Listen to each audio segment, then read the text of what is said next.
জানো তো আমি না যখন স্কুলে পড়তাম তখন আমার না অনেক বন্ধু ছিল। তার মধ্যে আমার একটা বন্ধু ছিল, মানে ওই ক্লাসমেট আর ও না ক্লাসের অনেক বান্ধবীকে খুব হিংসা করতো, আর যাদের হিংসা করতো তাদের না কপিও করতো। ওর না যতই ভালো বন্ধু হোক, তারা যদি ভালো রেজাল্ট করতো ও না তাদেরকেও না প্রচুর হিংসা করতো।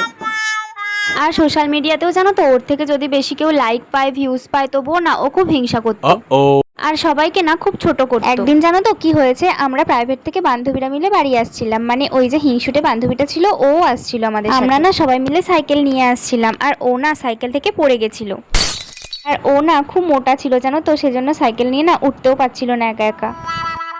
তারপরে না আমরা সবাই মিলে ওকে হাত ধরে টেনে তুলি, আর তারপর থেকে না ও খুব ভালো হয়ে যায়, মানে আমাদের সাথে আর হিংসা করে। তো তোমাদেরও কি এরকম কোনো বান্ধবী আছে যারা তোমাদেরকে খুব হিংসে করে? আর যদি থেকে থাকে তাহলে আমাকে কমেন্টে জানাতে পারো। যাই হোক, এই কেকের ডেজার্টটা না ওই হিংসুটে বান্ধবীটার জন্য আমি বানিয়েছিলাম, কিন্তু এটা খেতে এতটা ভালো হয়েছিল, এটা তো আমি পুরোই শেষ করে ফেলেছি।